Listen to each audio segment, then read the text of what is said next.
it must have been the right move because it's either one or two around the world. What if I told you one of the most outrageous rock bands in history didn't get brought down by drugs, scandals, or burnout, but by a disco beat?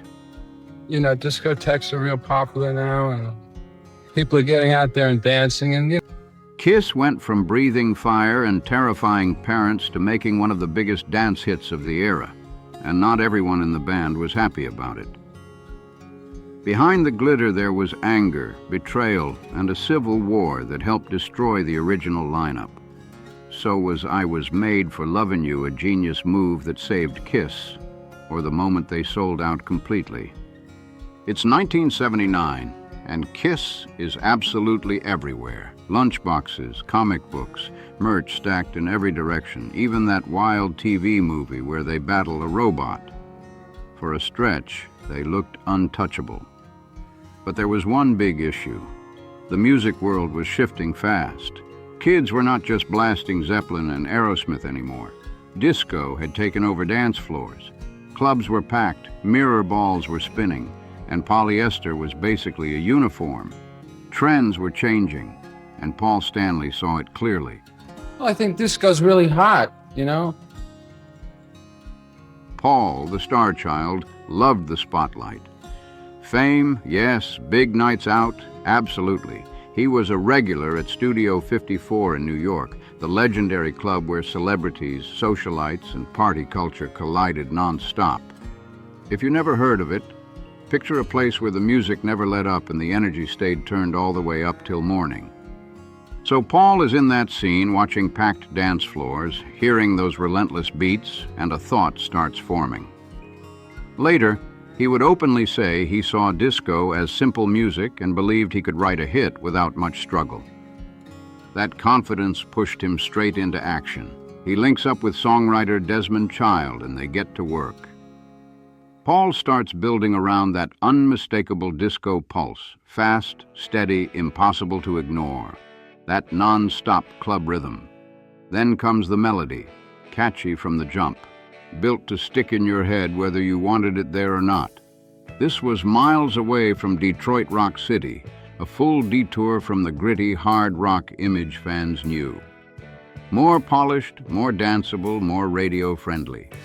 Exactly the kind of track built to cross over into a completely different audience.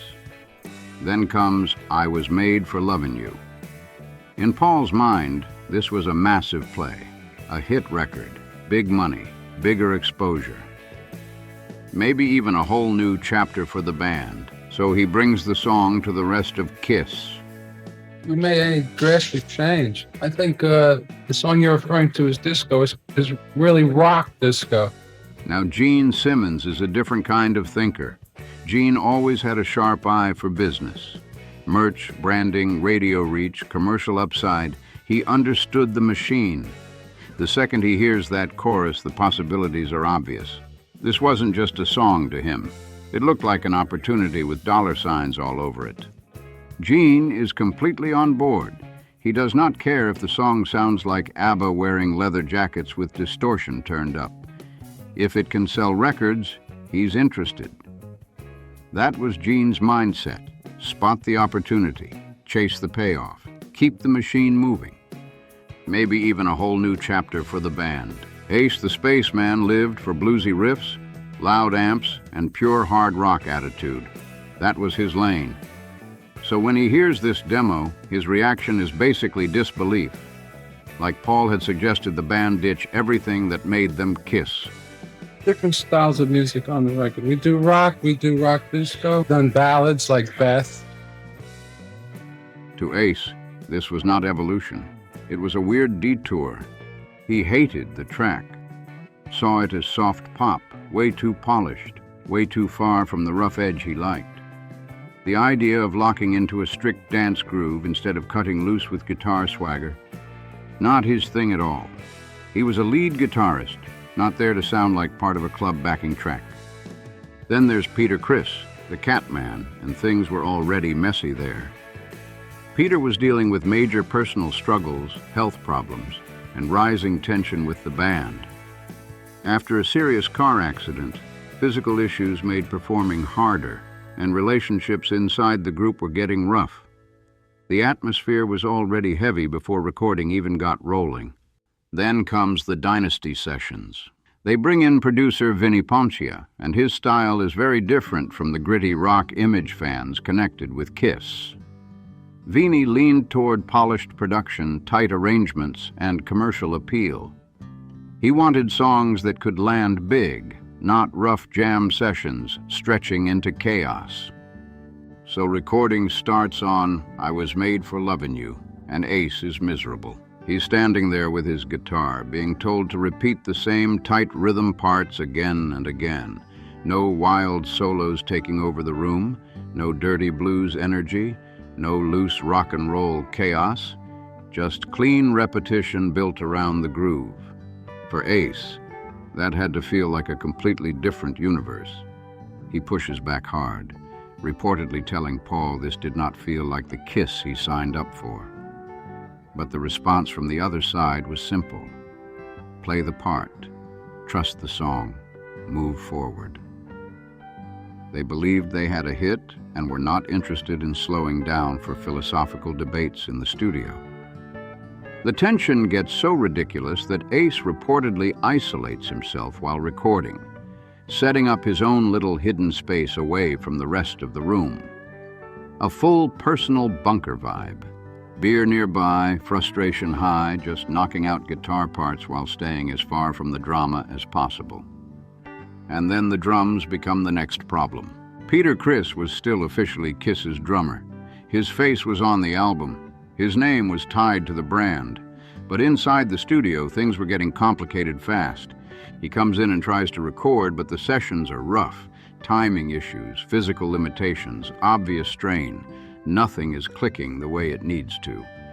Vinny Poncia listens, the room gets quiet, and suddenly everyone can feel that an uncomfortable decision may be coming. "We can't use this," becomes the verdict. The argument is simple. If the goal is a dance-driven hit, the rhythm has to be locked in with absolute precision. Tight, mechanical, exact. That was the expectation for the sound they were chasing. So a major decision gets made behind the scenes. Peter Criss is not immediately removed from Kiss as a band member, but for the recording session, they move forward without him. Instead, they bring in Anton Fig, a respected session drummer known for being sharp, reliable, and incredibly fast in the studio. Anton walks in, sits at the kit, and delivers the beat they wanted with professional efficiency. Just like that, the track is complete. So when listeners hear I Was Made for Lovin' You, the drumming people associate with the song is Anton's performance, not Peter's. Yet Peter's image remains tied to the album presentation, and most fans at the time were not given a clear breakdown of what happened behind the scenes. That only added to the controversy later. Then the song drops, and it absolutely explodes. Chart success, massive radio play, huge sales. I Was Made for Lovin' You becomes a crossover smash, climbing high on Billboard and reaching audiences far outside Kiss's normal fan base. Suddenly, people who never cared about hard rock are dancing to a Kiss track in clubs. For Paul Stanley, that looked like proof the gamble worked.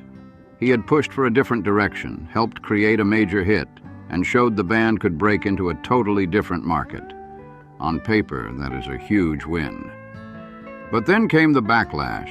Longtime fans, the diehards, the Kiss Army, the people who lived for Destroyer and Love Gun, did not all celebrate this shift. For some, the disco beat, polished vocals, and pop-heavy hooks felt like a betrayal of everything that made the band exciting in the first place. Instead of hearing rebellion, they heard trend chasing. Instead of gritty hard rock, they heard dance floor crossover. And fan reactions got loud fast. Then things became even more complicated because the band had to take this new era on the road. The Dynasty tour arrives, and with the updated sound comes a visual overhaul.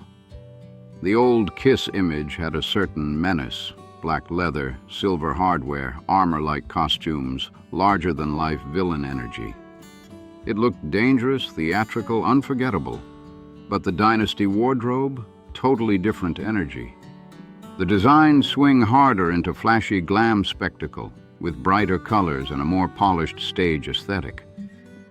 Gene Simmons, the blood-spitting demon, the fire-breathing monster figure, ends up in outfits that some fans thought looked way less intimidating than before. Scaled details, dramatic capes, bold color choices. It was a sharp departure from the darker image people expected. Paul Stanley's styling gets even more theatrical. Feathers, bright accents, dramatic stage flair, less alleyway menace, more oversized showbiz energy. Depending on who you asked, it was either fun reinvention or complete visual chaos. And Ace? Ace steps out in a shiny blue look that made the whole transformation impossible to ignore. At this point, for some fans, it wasn't just the music that had changed. It felt like the entire identity of Kiss had entered another dimension. Bright, shiny, polished, and to some fans, not rock and roll at all. For critics of this era, the whole thing felt less like a dangerous hard rock machine and more like a costume party that took a strange turn. Then they hit the road. The arenas were still big, the production was still massive, but the energy had changed. Some longtime hard rock fans were less enthusiastic about the new direction, while a younger wave of fans and families were showing up in bigger numbers. Kiss had become such a huge pop culture brand that the audience was no longer just one type of rock crowd. Lunchboxes, action figures, merchandise everywhere, it all added to that shift. To some observers, the band that once looked rebellious now felt closer to a mainstream entertainment empire than a scrappy, hard rock threat. For Ace Frehley, that disconnect reportedly hit hard. Night after night, he's out there in the updated stage gear playing I Was Made for Lovin' You again and again, locked into the same groove that already frustrated him in the studio. Meanwhile, Paul is fully embracing the theatrical performance side of the new material. If Ace felt disconnected before, touring probably did not help. And behind the scenes, things kept getting worse. Ace's drinking became a serious issue, and stories from this era describe increasing frustration, inconsistency, and obvious disengagement. Tension with Gene and Paul was no secret by this point, and the sense that the original chemistry was breaking apart kept growing. Then there's Peter Criss. Even though session work on the album had involved Anton Fig, Peter remained part of the live lineup for the tour. But ongoing health struggles, personal problems, and strained relationships reportedly made performances unpredictable at times. Missed cues, rough nights, frustration spilling into public view, the pressure was visible. Backstage, total fracture zone. Gene and Paul on one side, Ace and Peter on the other. Accounts from this period describe a band functioning less like a united group and more like separate camps forced onto the same schedule. Separate travel arrangements, minimal communication, rising resentment. It was ugly. One infamous story from the tour describes a moment where Peter allegedly stopped mid-performance, forcing chaos on stage and triggering a heated reaction in real time. Whether remembered exactly the same by everyone or not, the broader point is clear. The internal breakdown was impossible to hide. Eventually, the tour wraps. Financially, it still brought in serious money. Kiss remained a major attraction, but artistically and emotionally, many fans felt something had changed for good. By this point, hard rock itself was evolving fast. Bands like Van Halen and Judas Priest were pushing heavier sounds, and listeners looking for that edge had more options than ever. Kiss was no longer automatically the center of that conversation. Then the lineup changes begin. Peter Criss is out not long after. Ace stays longer, but the fractures keep growing. More disagreements, more creative clashes, more distance between what different members wanted the band to be. For many fans, the Dynasty era became the symbolic turning point. the moment Kiss stopped being the original version people fell in love with and became something much more corporate, polished, and divisive. Others, of course, saw it differently. To them, it was just a band adapting to survive in a brutal music business. Either way, one thing is undeniable. That era changed Kiss forever. They got the gold record. They got the disco smash. But for a lot of longtime fans, the bigger question was what got left behind in the process. Leather studs, raw danger, replaced by polished production, flashy costumes, and a sound built for crossover success. Paul Stanley has defended the move for years as a smart, creative decision, and commercially the numbers absolutely support that. But if you watch footage from that era, some fans point to Ace Frehley's expression and say everything looked different. Less excitement, more frustration, like a guy wondering how the band ended up here. Then came the identity crisis. Over the years, Kiss kept reinventing themselves. Makeup off, makeup back on, glam phases, heavier phases, different experiments, changing lineups. The band kept evolving, adapting, and trying new directions. But for some fans, that original dangerous spark from the early years never felt exactly the same again after 1979. And here's the wild part. I Was Made for Lovin' You is still one of their biggest global hits. It shows up everywhere. Weddings, commercials, party playlists. New generations know that chorus instantly. So from one angle, the move worked beyond anyone's expectations. But from another angle, especially for fans who loved the dirty, loud, unpredictable version of Kiss, that song became the symbol of a major turning point. Ace Frehley never exactly sounded thrilled about it in later interviews either.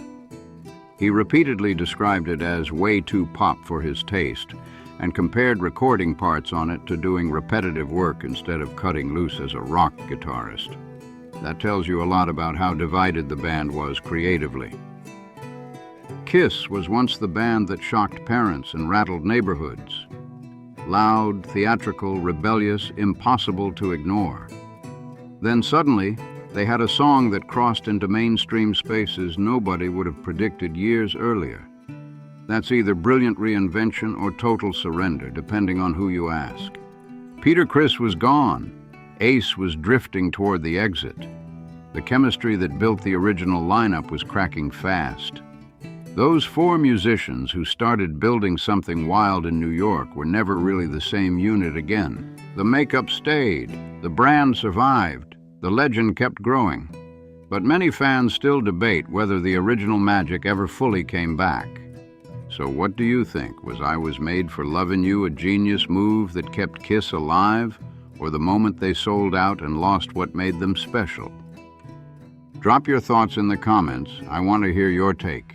And if you enjoyed this breakdown, hit like, subscribe, and turn on notifications so you don't miss the next deep dive into music drama and wild band history. See you in the next video.